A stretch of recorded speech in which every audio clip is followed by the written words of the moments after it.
आज है 1 मार्च 2025 दिन शनिवार। नमस्कार, सुप्रभात। न्यूज छत्तीसगढ़ में आपका बहुत बहुत स्वागत है। इससे पहले आप छत्तीसगढ़ के कौन से जिले से न्यूज को देख रहे हैं, कमेंट में हमें जरूर बताइए। साथ ही डेली अपडेट रहने के लिए चैनल को सब्सक्राइब जरूर करें। आज से शुरू हो रही 10वीं 12वीं की बोर्ड परीक्षा। जांजगीर चांपा में 25,000 स्टूडेंट्स देंगे एग्जाम। जांजगीर चांपा जिले में माध्यमिक शिक्षा मंडल की बोर्ड परीक्षाएं आज 1 मार्च से शुरू हो रही हैं। इस साल कुल 25,442 विद्यार्थी परीक्षा में शामिल होंगे। इनमें 10वीं के 15,029 और 12वीं के 10,413 विद्यार्थी हैं। जिले में कुल 75 परीक्षा केंद्र बनाए गए। इनमें से 6 केंद्रों को संवेदनशील और 13 को अति संवेदनशील घोषित किया गया है। पीएम आवास योजना को लेकर समीक्षा बैठक। कोरिया जिले में निर्माण कार्य जल्द पूरा करने के निर्देश। कोरिया जिले में प्रधानमंत्री आवास योजना के कार्य में तेजी लाने के लिए समीक्षा बैठक रखी गई। बैठक में जिला पंचायत के मुख्य कार्यपालन अधिकारी डॉक्टर आशुतोष चतुर्वेदी ने आवास मित्रों को महत्वपूर्ण जिम्मेदारी सौंपी है। आवास मित्रों को निर्देश दिए गए कि वे हितग्राहियों को मकान निर्माण के लिए प्रेरित करें। छत्तीसगढ़ की अर्थव्यवस्था में बूम। देश के सबसे तेजी से बढ़ते राज्यों में शामिल होने की ओर। छत्तीसगढ़ की अर्थव्यवस्था लगातार आगे बढ़ रही है और इस साल इसमें और भी तेजी देखने को मिलेगी। हाल ही में राज्य सरकार के द्वारा पेश किए गए आर्थिक सर्वेक्षण 2024-25 के अनुसार इस साल छत्तीसगढ़ की आर्थिक वृद्धि दर 7.51% रहने का अनुमान है।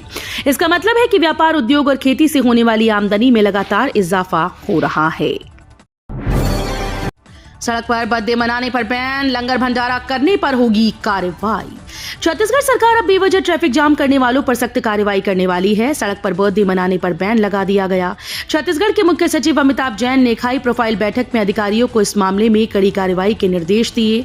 उन्होंने बैठक में अधिकारियों से साफ कहा कि सड़क चलने के लिए है, किसी तरह का इवेंट करने के लिए नहीं। जो भी इस तरह की हरकतों से ट्रैफिक को बाधित करेगा, उसके खिलाफ अलग अलग एक्ट के तहत कार्रवाई की जाएगी। करीब 1,60,000 करोड़ का होगा बजट। छत्तीसगढ़ में महतारी वंदन का बढ़ सकता है दायरा। छत्तीसगढ़ की बीजेपी सरकार अपना दूसरा बजट 3 मार्च को पेश करने जा रही है। छत्तीसगढ़ राज्य का ये 24वां बजट होगा। सूत्रों से मिली जानकारी के मुताबिक इस बार छत्तीसगढ़ के वित्त मंत्री ओपी चौधरी 1,60,000 करोड़ से अधिक का बजट पेश कर सकते हैं। पिछले साल वित्त मंत्री ने 1,47,000 करोड़ रुपए का बजट पेश किया था। इस जिले को बड़ी सौगात। ट्रेन से मिलेगी कारोबार को रफ्तार। पटरियां बिछाने 11 मार्च को निकलेगा टेंडर। शहर को रेल लाइन से जोड़ने की तैयारी है। रेलवे ने यहां पटरियां बिछाने के लिए सर्वे का टेंडर निकाला है। 3.10 करोड़ का ये टेंडर 11 मार्च को खुलेगा। लोग लंबे समय से बलौदा बाजार में ट्रेन की मांग कर रहे थे। ऐसे में रेलवे का फैसला लोगों के लिए सपना सच होने जैसा है। व्यापारी वर्ग इसे लेकर खासा उत्साहित है, क्योंकि इससे जिले के कारोबार को पंख लगना तय है। कुष्ठ रोग उन्मूलन अभियान की शुरुआत। कोरिया में घर घर जाकर होगी स्क्रीनिंग। कोरिया जिले में कुष्ठ रोग उन्मूलन के लिए आरोग्यम निकुष्ठ अभियान की शुरुआत हुई है। कलेक्टर चंदन त्रिपाठी की अध्यक्षता में जिला स्तरीय कार्यशाला का आयोजन किया गया। कार्यक्रम में स्वास्थ्य विभाग के अधिकारियों को कुष्ठ रोग की पहचान और उपचार की जानकारी दी गई। मुख्य चिकित्सा अधिकारी डॉक्टर प्रशांत सिंह के मार्गदर्शन में जिला कार्यक्रम प्रबंधक अशरफ अंसारी ने रोग के लक्षणों की जानकारी दी। सार्वजनिक स्थलों पर धूम्रपान रोकने की मुहिम। मनेन्द्रगढ़ में बस स्टैंड और स्कूल के पास 11 दुकानों पर कार्रवाई। मनेन्द्रगढ़ विकासखंड में तंबाकू नियंत्रण के लिए बड़ी कार्रवाई की गई। कलेक्टर के निर्देश पर मुख्य चिकित्सा एवं स्वास्थ्य अधिकारी अविनाश खरे और जिला कार्यक्रम अधिकारी डॉक्टर पुष्पेंद्र सोनी के मार्गदर्शन में यह अभियान चलाया गया। कोटपा एक्ट 2003 के तहत बस स्टैंड और स्कूल के आसपास स्थित पान की दुकानों और किराना स्टोर्स की जांच की गई। छत्तीसगढ़ में तेजी से दस्तक दे रही गर्मी। अगले 2 दिनों में 3 से 4 डिग्री बढ़ेगा तापमान। छत्तीसगढ़ में अगले 2 दिनों में अधिकतम और न्यूनतम तापमान में 3 से 4 डिग्री सेल्सियस की वृद्धि होने की संभावना है। मौसम विभाग के मुताबिक प्रदेश में पश्चिमी विक्षोभ के प्रभाव समाप्त हो चुका है। अब फिर से मौसम में बदलाव की संभावना है। हालांकि आज शनिवार से एक बार फिर से रात का पारा बढ़ने की संभावना है। स्कूल के समय में बदलाव। इस जिले में अब नए समय से खुलेंगे स्कूल। छत्तीसगढ़ के जिला गौरेला, पेंड्रा, मरवाही में स्कूल के समय में बदलाव किया गया। अब से जिले में अर्ध शासकीय, शासकीय अनुदान प्राप्त शालाएं 2 पाली में संचालित होंगी। जिला शिक्षा अधिकारी ने वर्तमान में समाप्त हो रही शीतकालीन अवधि व मौसम का ग्रीष्म ऋतु में परिवर्तित होने के कारण छात्र हित को ध्यान में रखते हुए आदेश दिए हैं। ईडी के खिलाफ बड़ा प्रदर्शन करेगी कांग्रेस, आज जिला स्तर पर ईडी का जलाएंगे पुतला। प्रदेश कांग्रेस कार्यालय में ईडी की दबिश के बाद छत्तीसगढ़ में सियासत गर्मा गई। ईडी के खिलाफ कांग्रेस आज शनिवार को जिला स्तर पर प्रदर्शन कर ईडी का पुतला दहन करेगी। वहीं 3 मार्च को ईडी ऑफिस के बाहर बड़ा प्रदर्शन किया जाएगा। ये निर्णय आज की बैठक में सीनियर नेताओं से चर्चा कर लिया गया। केशकाल में वन विभाग की अनूठी पहल, नुक्कड़ नाटकों के जरिए जंगल में आग से बचाव का संदेश। केशकाल वन मंडल में गर्मी के मौसम को देखते हुए वन विभाग ने एक विशेष जागरूकता अभियान शुरू किया। वन मंडलाधिकारी गुरुनाथन एन के निर्देश पर केशकाल, विश्रामपुरी, फरसगांव और धनोरा क्षेत्रों में नुक्कड़ नाटकों के माध्यम से लोगों को जागरूक किया जा रहा है। विभागीय अमला, अग्नि सुरक्षा श्रमिक और संयुक्त वन प्रबंधन समिति के सदस्यों की टीम साप्ताहिक बाजारों में जाकर लोगों को जंगल में आग से होने वाले नुकसान के बारे में बता रही है। बिलासपुर में प्रीति पब्लिसिटी का 90 लाख बकाया, 8 साल से जमा नहीं किया टैक्स। बिलासपुर में प्रीति पब्लिसिटी इंटरप्राइजेज ने पिछले 8 साल से नगर निगम को 90 लाख रुपए विज्ञापन का टैक्स जमा नहीं किया। लिहाजा निगम ने विज्ञापन कंपनी के होर्डिंग्स को अवैध घोषित कर दिया। निगम कमिश्नर ने विज्ञापन एजेंसी के संचालक अनिल तिवारी को 24 घंटे का अल्टीमेटम दिया है। मार्च में दिखेगा नक्सल क्षेत्र बस्तर का अनोखा रूप, आदिवासी संस्कृति। छत्तीसगढ़ का बस्तर क्षेत्र अपनी समृद्ध आदिवासी संस्कृति और परंपराओं के लिए जाना जाता है। जानकारी के लिए बता दें कि इस अनूठी विरासत को संजोने और प्रचारित करने के लिए बस्तर पंडुम महोत्सव 2025 का आयोजन किया जा रहा है। बताया जाता है कि ये उत्सव 26 मार्च से शुरू होने की संभावना है और बस्तर संभाग के सभी जिलों में आयोजित किया जाएगा। जाम से राहत मिलेगी, 20,000 ऑटो रिक्शा का एरिया हुआ तय। रायपुर के ट्रैफिक सिस्टम को बिगाड़ रहे ऑटो चालक अब सड़कों पर मनमानी नहीं कर सकेंगे। इसके लिए शहर को 4 जोन में बांटा गया। प्रत्येक जोन में 5,000 ऑटो होंगे। ये नियम नगर निगम सीमा क्षेत्र में चलने वाले ऑटो रिक्शा के लिए लागू होगा। इसके तहत स्कूली बच्चों के लिए संचालित ऑटो को मुक्त रखा गया है। वो केवल बच्चों को ही ले जा सकेंगे, उन्हें सवारी बैठाने की अनुमति नहीं होगी। स्कूल कॉलेजेस में सीसीटीवी से निगरानी, तीसरी आंख से छेड़छाड़ करने वालों पर रहेगी नजर। महिला सुरक्षा को लेकर पुलिस प्रशासन ने कड़ा कदम उठाते हुए अब ट्विन सिटी के प्रमुख चौक चौराहों में सीसीटीवी कैमरे इंस्टॉल करना शुरू कर दिया। सिक्योर सिटी के कॉन्सेप्ट को अपनाते हुए अब तीसरी आंख से मनचलों और आपराधिक कृत्यों पर नजर रखी जाएगी। इसका सबसे बड़ा फायदा पुलिस केस को जल्द निपटाने में मिलेगा। कांकेर में जिला पंचायत अध्यक्ष का चुनाव 10 मार्च को, जनपद अध्यक्ष 7 को और उप सरपंच 8 मार्च को चुने जाएंगे।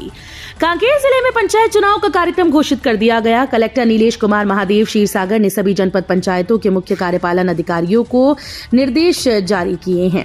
ग्राम पंचायत स्तर पर उप सरपंच के चुनाव के लिए 3 मार्च को पंचों को सूचना जारी की जाएगी। उप सरपंच का चुनाव 8 मार्च को होगा। जनपद पंचायत के अध्यक्ष और उपाध्यक्ष के चुनाव की प्रक्रिया 4 मार्च से शुरू होगी। नियम के खिलाफ एमबीबीएस पीजी में दे दी सीट, छत्तीसगढ़ हाईकोर्ट ने रद्द की पूरी प्रक्रिया। छत्तीसगढ़ हाईकोर्ट ने प्रदेश के मेडिकल कॉलेजेस में एमबीबीएस पीजी एडमिशन प्रक्रिया को निरस्त कर दिया है। चीफ जस्टिस रमेश कुमार सिन्हा और जस्टिस रविंद्र कुमार अग्रवाल की डिवीजन बेंच में महाधिवक्ता ने गड़बड़ी स्वीकार की थी, जिस पर कोर्ट ने स्टे राउंड की काउंसलिंग पर रोक लगा दी थी। कुलदीप जुनेजा के खिलाफ होगी कार्रवाई, बिलासपुर के दोनों जिलाध्यक्षों को भी शो कॉज नोटिस। रायपुर उत्तर के पूर्व विधायक कुलदीप जुनेजा के खिलाफ कांग्रेस कार्रवाई करेगी। ये फैसला कांग्रेस की प्रदेश कार्यकारिणी की बैठक में सर्वसम्मति से लिया गया है। दरअसल पीसीसी अध्यक्ष दीपक बैज के खिलाफ कुलदीप जुनेजा का सार्वजनिक बयान सामने आया था। इसके बाद से प्रदेश पदाधिकारियों ने बैठक में कार्रवाई की मांग रखी। जेल में बंद कवासी लखमा ने मांगी अग्रिम जमानत, कहा बेल के बाद भी हो सकती है गिरफ्तारी। छत्तीसगढ़ शराब घोटाला मामले में पूर्व आबकारी मंत्री और विधायक कवासी लखमा पिछले 42 दिनों से जेल में बंद हैं। उन्होंने आशंका जताई है कि जमानत मिलने के बाद एक ही केस में उनकी दोबारा गिरफ्तारी हो सकती है। लिहाजा उन्होंने अग्रिम जमानत याचिका दायर की, जिसकी सुनवाई करते हुए जस्टिस अरविंद वर्मा की सिंगल बेंच ने एसीबी और ईओडब्ल्यू को नोटिस जारी कर जवाब मांगा है। 4 दिन स्थानीय अवकाश की घोषणा, कलेक्टर ने जारी किया आदेश। मार्च का महीना आते ही त्योहारों को लेकर लोगों में खासा उत्साह देखने को मिलता है। होली, रामनवमी जैसे महत्वपूर्ण त्योहार इस महीने को और भी खास बना देते हैं। ऐसे में नौकरी पेशा लोगों और छात्रों के लिए छुट्टी का इंतजार और भी बढ़ जाता है। इसी बीच लोगों के लिए बड़ी खुशखबरी निकलकर सामने आई। छत्तीसगढ़ के इस जिले के कलेक्टर ने 4 दिन स्थानीय अवकाश घोषित किए। इसके लिए कलेक्टर ने आदेश जारी कर दिया है। ईडी की कार्रवाई पर छत्तीसगढ़ विधानसभा में हंगामा, कांग्रेस विधायकों को किया गया सस्पेंड। छत्तीसगढ़ में विधानसभा का सत्र चल रहा है। विधानसभा सत्र के दौरान शुक्रवार को कांग्रेस के विधायकों को थोड़ी देर के लिए सस्पेंड कर दिया गया। वे नारेबाजी करते हुए ये आरोप लगा रहे थे कि बीजेपी के नेतृत्व वाली राज्य सरकार केंद्रीय एजेंसीज का दुरुपयोग करते हुए विपक्ष को धमका रही है। सदन की कार्यवाही पहले 10 मिनट के लिए स्थगित करनी पड़ी। बड़ी कार्रवाई, 96 लीटर महुआ शराब के साथ एक आरोपी गिरफ्तार। रायगढ़ जिले के किरोड़ीमल नगर में महुआ शराब की बिक्री करने वाले एक आरोपी को पुलिस ने गिरफ्तार कर लिया है। आरोपी के पास से 96 लीटर शराब जब्त की गई। ये कार्रवाई कोतरा रोड पुलिस ने की। इस संबंध में पुलिस से मिली जानकारी के अनुसार कोतरा रोड थाना प्रभारी त्रिनाथ त्रिपाठी को मुखबिर से सूचना मिली थी कि वार्ड नंबर 14 के रेलवे लाइन पारा किरोड़ीमल नगर में एक व्यक्ति अपने घर के आंगन में अवैध महुआ शराब की बिक्री कर रहा है। विष्णुदेव साय कैबिनेट की बैठक इस दिन, महत्वपूर्ण विषयों पर होगी चर्चा। मुख्यमंत्री विष्णुदेव साय की अध्यक्षता में रविवार 2 मार्च को अपराह्न 3 बजे से मंत्रिपरिषद की बैठक मंत्रालय महानदी भवन में आयोजित होगी। विधानसभा के बजट सत्र के बीच हो रही इस बैठक में महत्वपूर्ण विषयों पर चर्चा होगी। 3 मार्च को छत्तीसगढ़ का बजट आएगा। वित्त मंत्री ओपी चौधरी बजट पेश करेंगे। बजट से पूर्व जरूरी रणनीति बनाने के लिए सीएम की अध्यक्षता में कैबिनेट की मीटिंग होगी। पंजाब दौरे पर पहुंचे पूर्व सीएम भूपेश बघेल, राष्ट्रीय महासचिव की जिम्मेदारी मिलने के बाद पहला दौरा। छत्तीसगढ़ के पूर्व मुख्यमंत्री और पंजाब कांग्रेस के प्रभारी भूपेश बघेल अपने नए पद की जिम्मेदारी संभालने के बाद पहली बार पंजाब दौरे पर पहुंचे। इस दौरे को 2027 विधानसभा चुनाव की तैयारियों से जोड़कर देखा जा रहा है। अमृतसर पहुंचने पर कांग्रेस कार्यकर्ताओं और वरिष्ठ नेताओं ने उनका भव्य स्वागत किया।